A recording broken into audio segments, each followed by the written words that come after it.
looking at evidence for the Bible in some form or another. If you believe that the Bible is true, if you think that you might believe that the Bible is true, if you've ever pondered at any time whether you think the Bible is true, you've come across directly or indirectly this crucial issue of, is the Bible text that you have in front of you or in your hands at the moment actually what it says it is?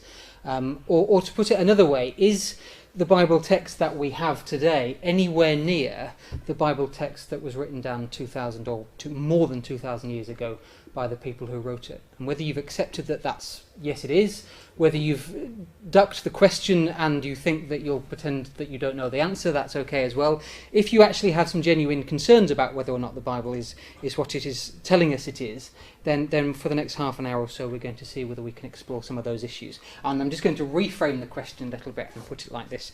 Is it actually possible for the Bible text to be trusted?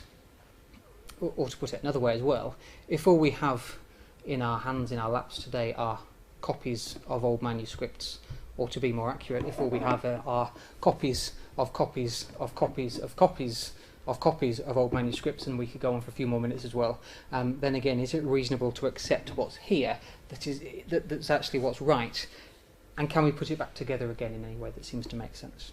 Hopefully we can, and we'll have some fun doing it, I hope. And with that in mind, let me introduce you to my mother. Those of you who have met my mum know that that's life size. My mum is an eccentric baker. She's not one of those people that disappears into the kitchen and whips up a three-course meal. It's not on purpose. She's one of those people that when she goes into the fridge or the freezer, pulls out something which she's absolutely convinced is beef mince, turns out to be apple stew, that kind of thing. You're never completely sure what you're going to get with my mother, as much as she's sometimes very entertaining when that happens. One day my mother disappeared into the kitchen and she decided that she would bake a cake, and she made, somewhat to everybody's surprise, a quite stunning lemon cake. So good, in fact, that the 5 people that she had around at her house at the time all wanted to know what the lemon cake was made of. So she copied the recipe out for them and gave all 5 of her friends a copy of the lemon cake recipe each. It was so good that each of these 5 friends gave the recipe to 2 more of their friends. Now I know you've just had lunch and it's warm and the sun is shining outside, so let's just make sure we're okay with this. That's my mum.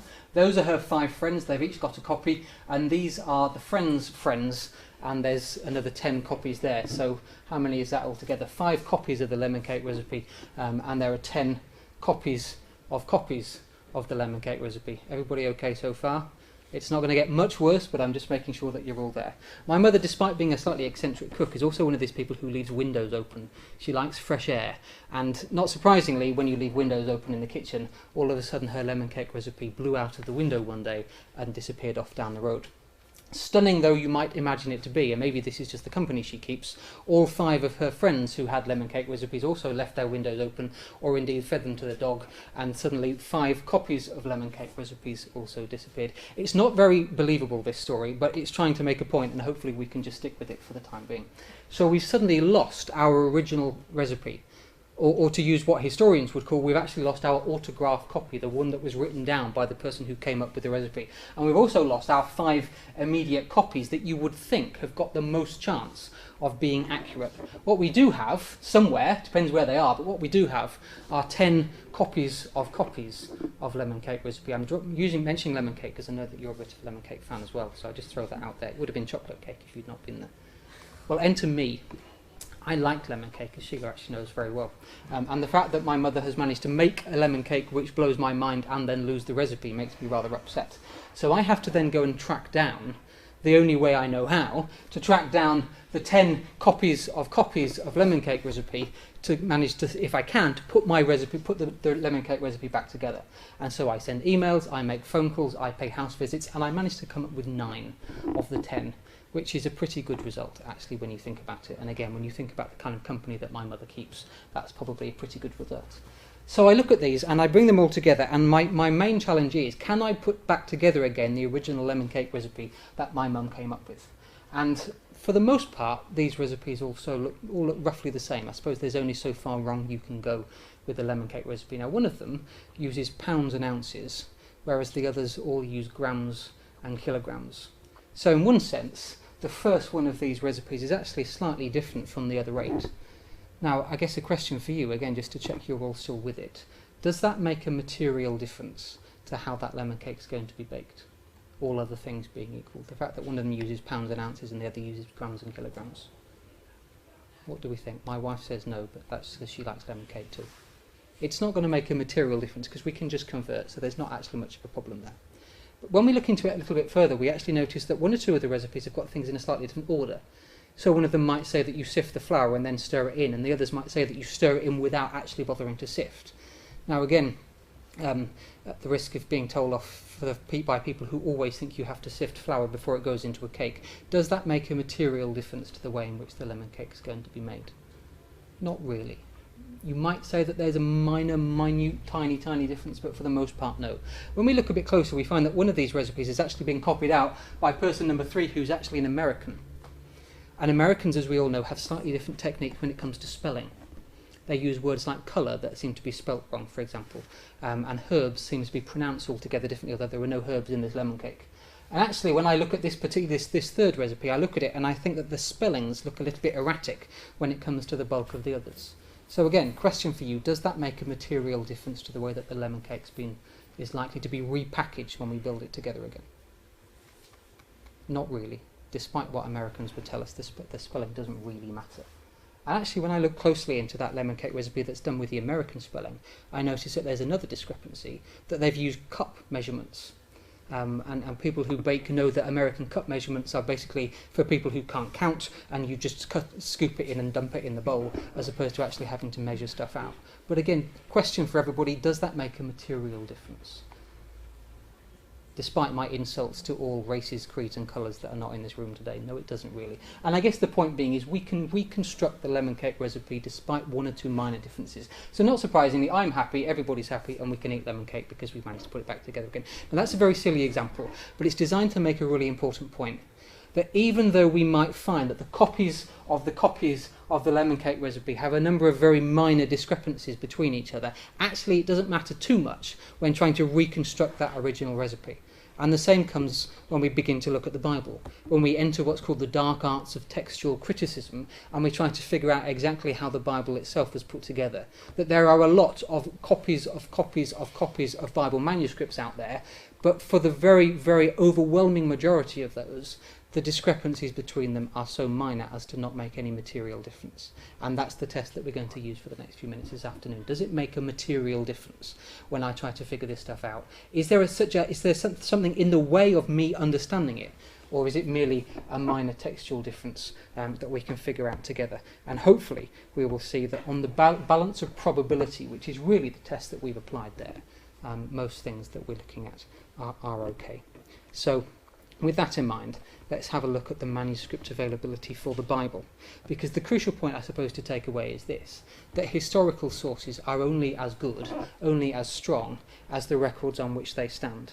And the evidence for the New Testament manuscripts in particular is extremely strong when compared with evidence for other manuscripts of other authored works that exist from the time.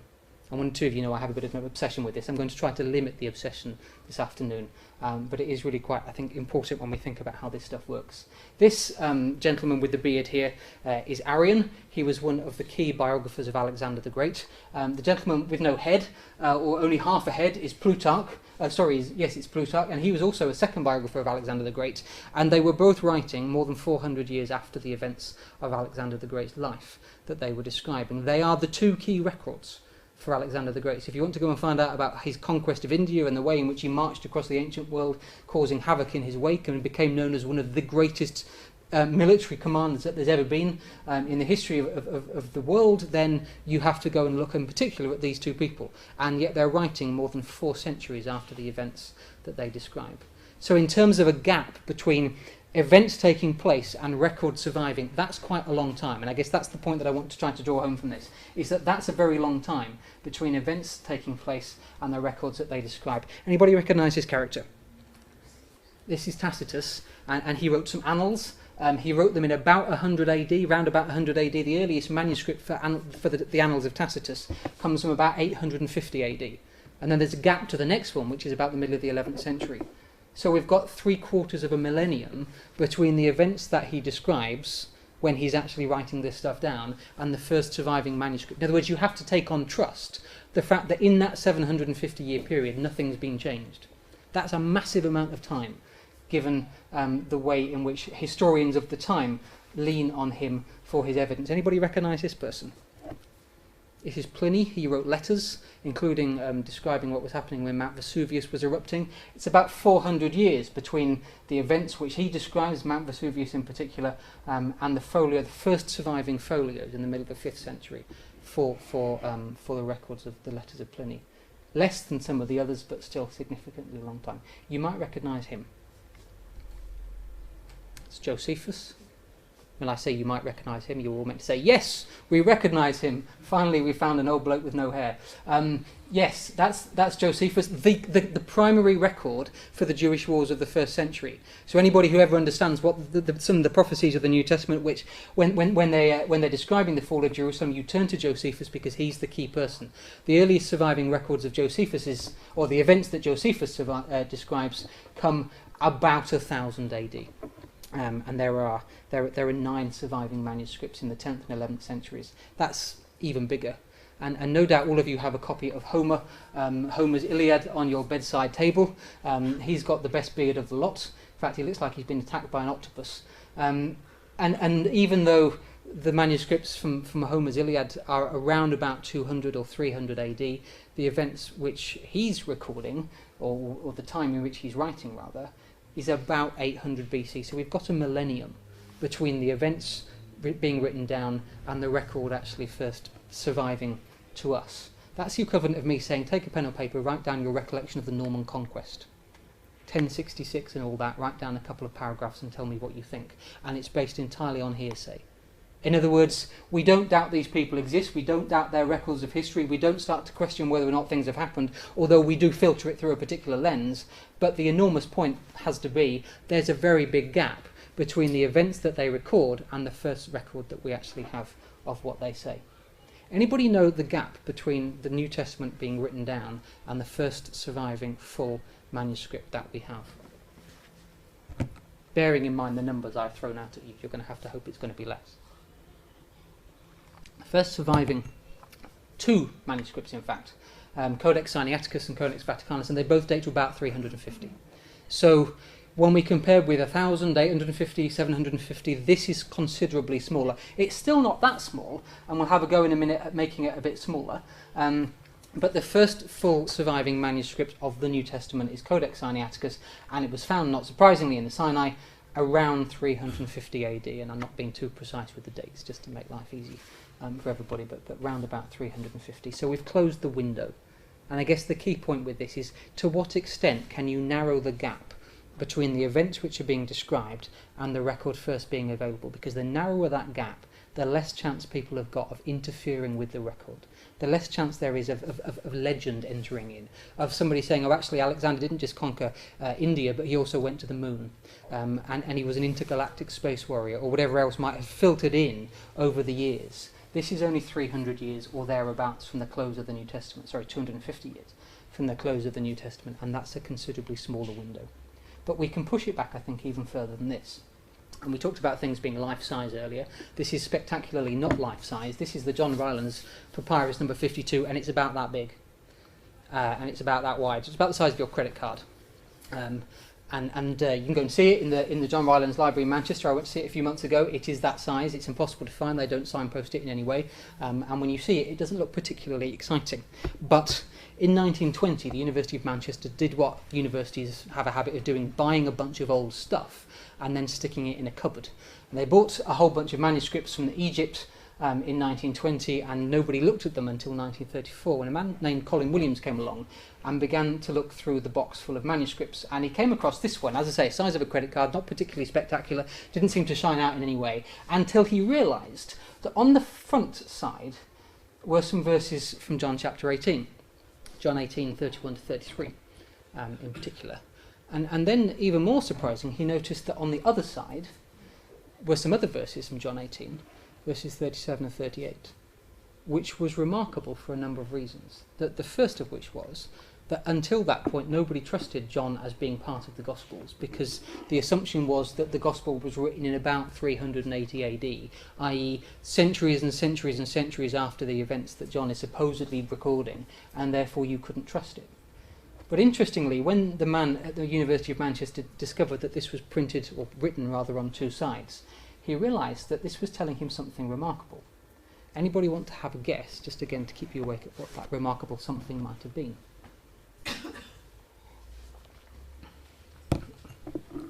My wife said this before, so I'm hoping she knows the answer. Can't be a scroll. Can't be a scroll. That's the key point. He realised that if it's written on two sides, you know how a scroll works, it's written on one side and you roll it up and look at it and you roll it back together again and stick it back on the shelf. This is written on two sides, meaning it's a book, or meaning specifically it's a codex. Now, Christianity's never been at the technological forefront of anything, except for, at the end of the 1st century, when the codex was just coming into fashion and the scroll was just falling out of fashion, and in particular down the Nile in Egypt where this was originally discovered. And Colin Williams looked at this and he realised that not only had he got something remarkable that was clearly earlier than any John manuscript that had existed before, but also that he'd got something which was, believe it or not, Christianity at the cusp of technological innovation. Hasn't happened since, you might be thinking in your head. But he looked at this and he sent it to 4 experts that he knew across Europe. 3 of them came back and said, we reckon it's dated to about 150 to 200 AD. Now, even that in itself is remarkable because it had considerably narrowed the gap between 380 or thereabouts, which was the original estimate for John, and when John must have been writing. The 4th person came back and said, no, I think you can date this even earlier. I think you can date this to about 90 AD. Now, it depends when you think John writes Revelation as to when that falls.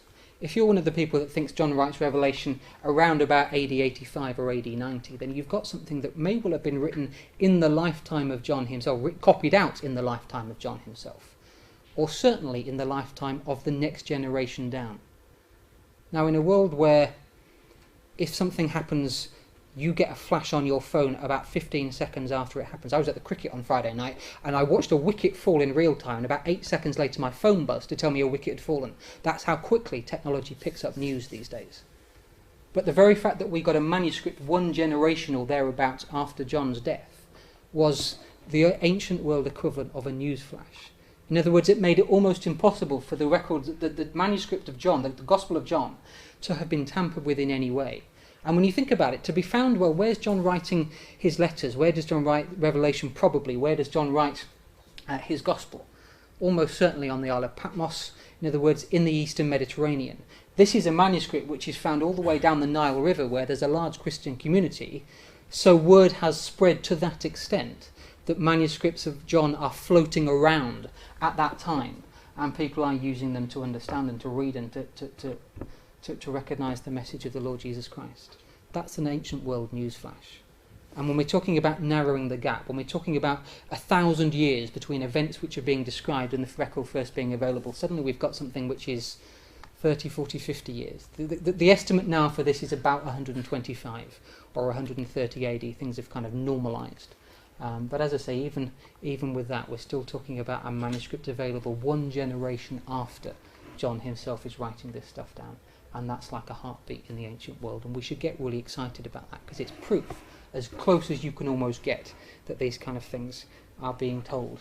It takes us really to the beating heart of the gospel message, and it's really quite important. And we could push that further. I mean, there are about 300 manuscripts available before the end of the 3rd century. That apply. About 300 New Testament manuscripts available before the end of the 3rd century. Which, again, when you think about the number of things available from other authors, that's really quite significant. There's 8 copies of Herodotus. There's 7 copies of Aristotle. There's 20 copies of Tacitus. Before the end of the 3rd century, there are 24,000 copies or fragments or bits of copies or codices or other bits and pieces of the New Testament kicking around. That's massive. They're not all immediately after the events, and a lot of them are dated after 1066, for example. But just the sheer number available. Once you have numbers, you can start to cross-compare. Once you can start to cross-compare, you can do the lemon cake thing and thrash out where the errors are and get a tighter and more accurate record of what was originally written down. When you've only got 6 or 7, you can't do that. Or at least you can only do it to a very limited extent. When you've got 24,000 bits, you can start to knock out the errors much more quickly and take a line of best fit, as it were, down the middle for what people seem to be available. That's huge. And again, it should get us excited. It should make us confident about what we actually have in front of us. that it's really what it says on the tin. And when you think about the New Testament record, the number of copies, the age of the copies, the different languages of the copies, i.e. the very fact that you can cross-compare across languages is important. The number of copies of the copies that exist are far in excess of anything available from any other author in any other part of the ancient world. It's massively important for how we understand things. F.F. Bruce said there's no body of ancient literature in the world that enjoys such a wealth of good textual attestation as the New Testament. The kids were trying to read that phrase earlier on when they were looking through my slides, and I think they came a cropper over that second part. Basically, it's the best you can get. If you wanted to hold up a gold standard for way manuscripts have been transmitted, you would actually look to the Bible.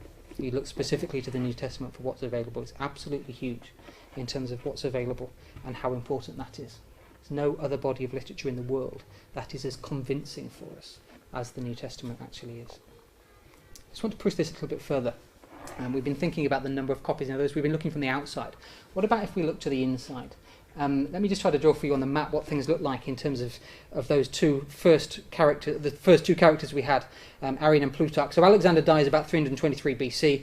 Ministry of the Lord is about AD 30. Again, we'll push these numbers a little bit. Plutarch's the first person who writes, or the earliest person rather, who's writing a history of Alexander. In other words, that's the red line we're trying to deal with. We're thinking about narrowing the gap as best we can. That's a pretty massive red line. We're looking at 450 years or thereabouts, depending on when he writes his record down.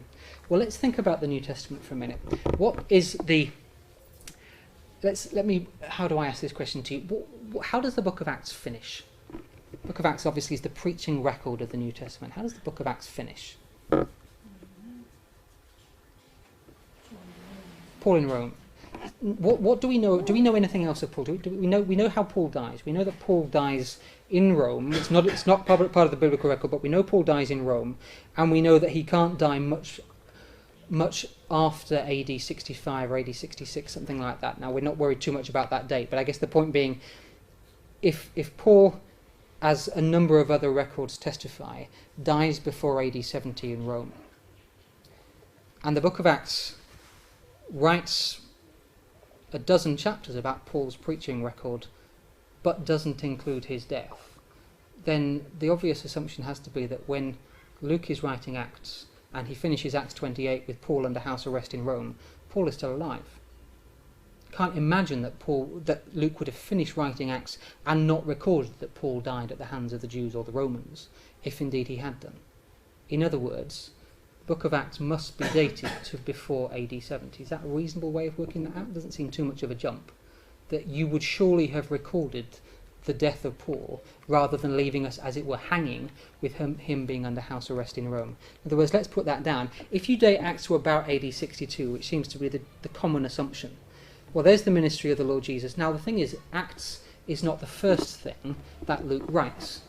Luke is the first thing that Luke writes. So just to get this on the screen, we've got Luke there as well. Now, there may not be a year between them, but just for the sake of argument, let's say that there is. We also know that Luke is not the first gospel to be written. And there seems to be an almighty scholarly agreement, such as there ever is, that Mark is the first gospel to be written. And even just allowing for an extra year to count backwards, we've got Mark to about AD 60. You can be picky with the dates and push them 5 years either way if you want, but the point is, that's a very small red arrow,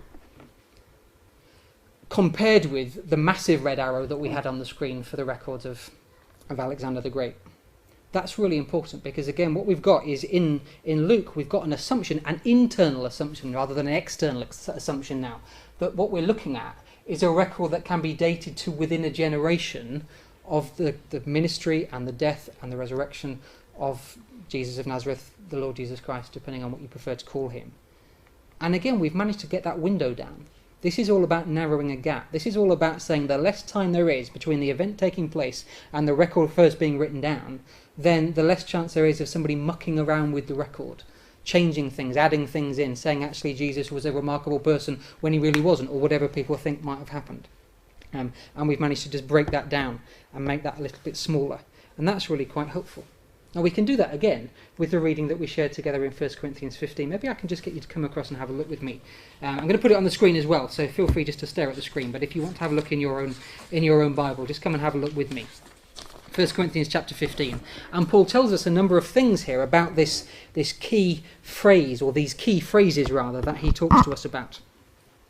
Because the Gospels weren't the first records, weren't the first parts of the New Testament, I don't think, that were ever written down. And the assumption seems to be that the letters of Paul were circulating in the AD 40s, AD 50s, in other words, prior to those Gospels that we just had on the screen a moment ago, being written down as well.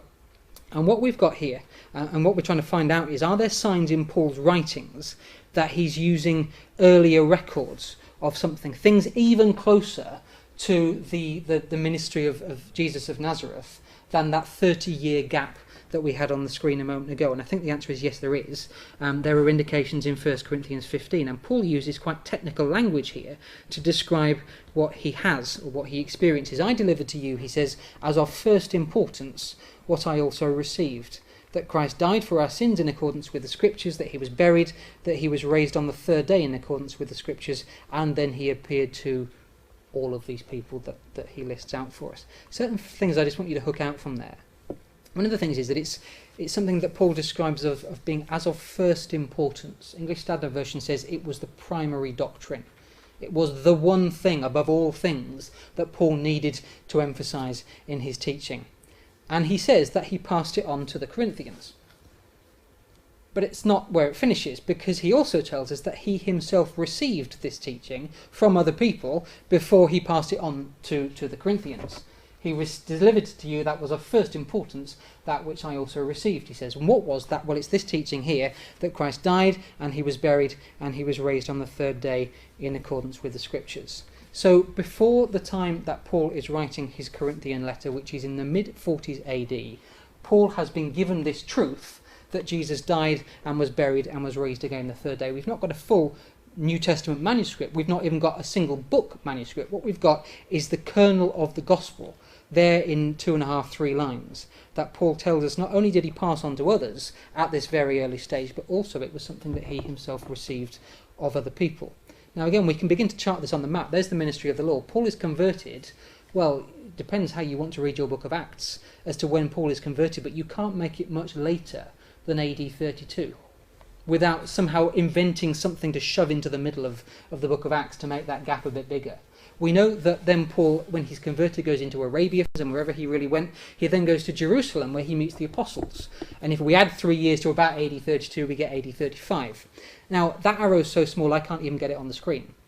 So we've not got a manuscript, we've not even got a book, we've got the kernel of the gospel being passed on a couple of years at the most after the ministry of Jesus. In other words, we've got the gap down for teachings being communicated that form the very core of the gospel.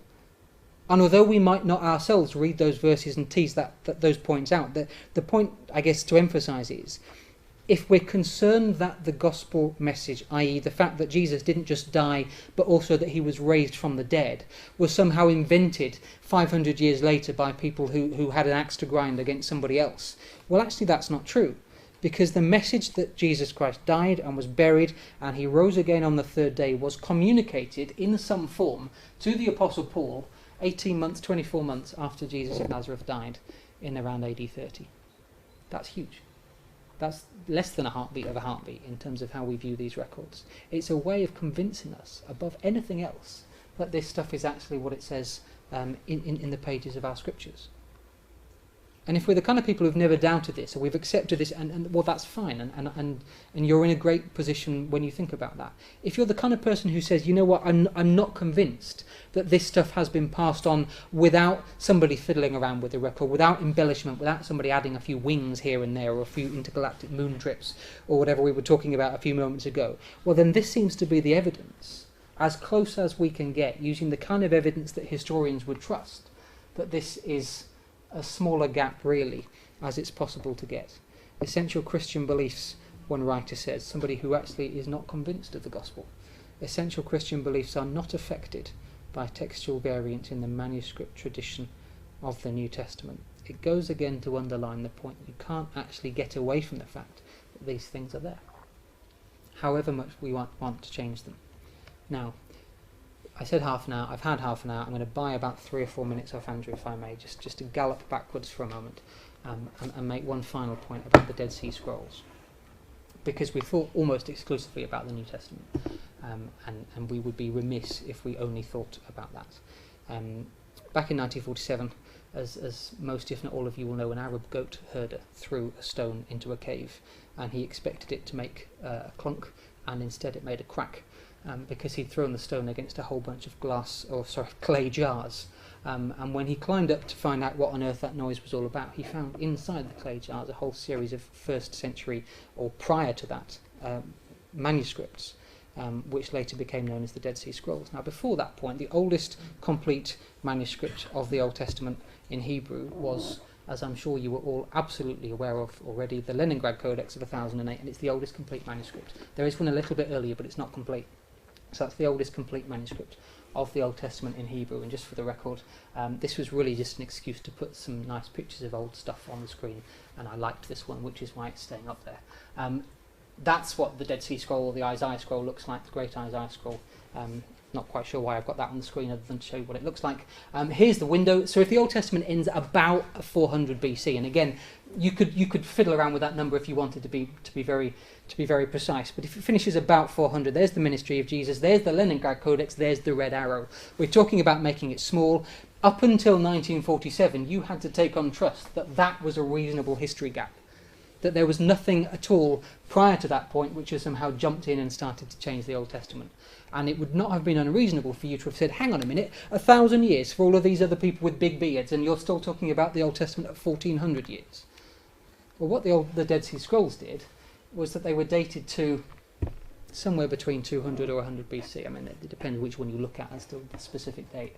That gets the gap right down.